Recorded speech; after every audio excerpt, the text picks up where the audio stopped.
What I'd like to do first of all is show you how you install and configure WordPress. Now if you've got Fantastico, it will look like this. Some web hosts now have something called SimpleScript, but again it's a very simple process. We're looking down here and we go to Fantastico Deluxe and we install it. It's very simple to do. You don't need any particular technical skills or anything else in order to be able to do this. So you can see here we have installation already, and you can see if you want to upgrade to the latest version you just click that button. But we're going to do a new installation, so we click on WordPress here. Then we click here. It's not entirely obvious, but you can click here on new installation and install a new one. So I'm going to install in the subdirectory of test. I'll have a normal, just call it admin, a simple password. Then you can set your nickname, admin nickname, so it can be anything you want. This is an email address. Then you put your site name in here. It doesn't matter too much what you put here, as you can change these later on. But those are what you put in. Then you click Install WordPress. You click Finish Installation. And then it's done. That's it. That's all you need to do, and you've installed WordPress. So now if I open this window here, if I open that in a new tab, you can see here it's all installed. So we just type in our ID and password, and that way we can log in to WordPress. Okay, so this is an installed version of WordPress. Over here you've got your control panels, and here you can see what you have on your dashboard.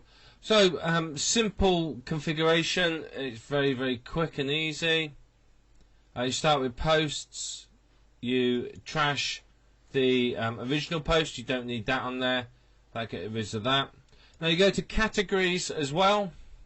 You're going to change the name of this. Just click quick edit and change it to something relevant to your keyword, to your niche.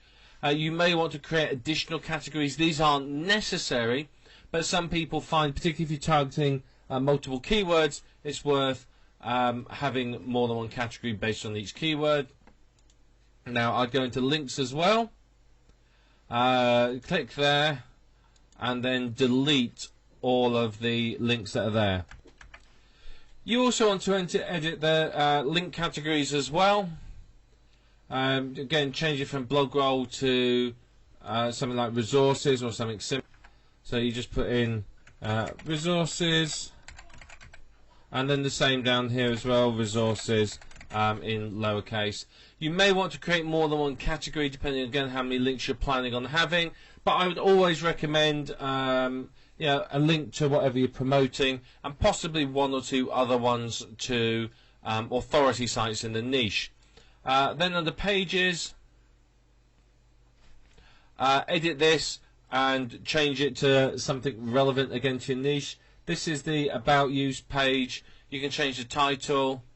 You can change all of this as well. So that's all we need to do here. We don't need to do anything under comments. But if we go to appearance now, this is where you install your theme. Add new theme here, and you can search for new themes.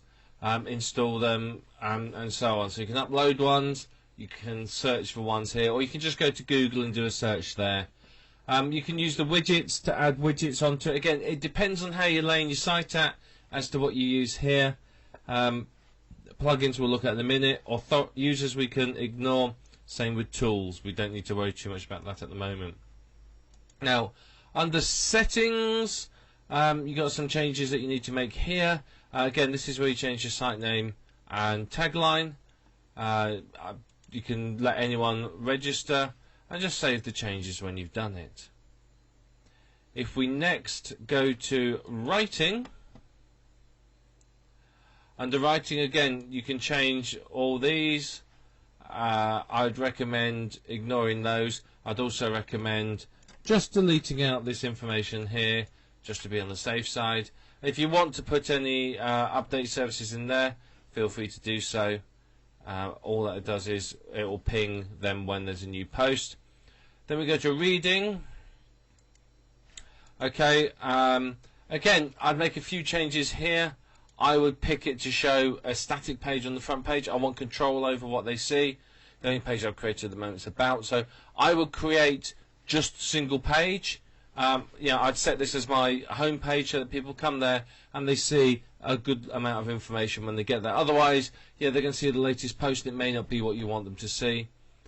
Blog pages show at most. I always set that to 1. That way it looks more like a website, less like a blog.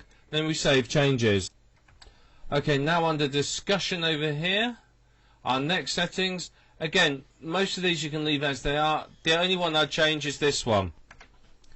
Always check this box, and it just means that you're not going to get any spam comments at all. And then save the changes down the bottom here. If you don't do that, then people can get comments through. What some spammers do is they'll make 1 or 2 reasonable comments, and then when they realise they're allowed to make any comments and they don't need to be approved, they'll start spamming. The next one we need to go to is permalinks.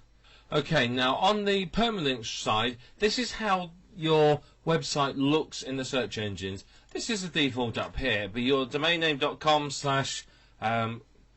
/category/ and then the post ID. That makes no sense at all. It's terrible for SEO. Now, what people may want to do is I recommend that you always change it. Now, the easiest way to do this is to do it like that, okay? And do it to the post name. You can put the category in as well. If you're using categories and your category is keyword related, you could put %category % in here as well. I tend to do quite small sites myself, so just the post name is enough. And then you save the changes, and that's all the settings you need to do.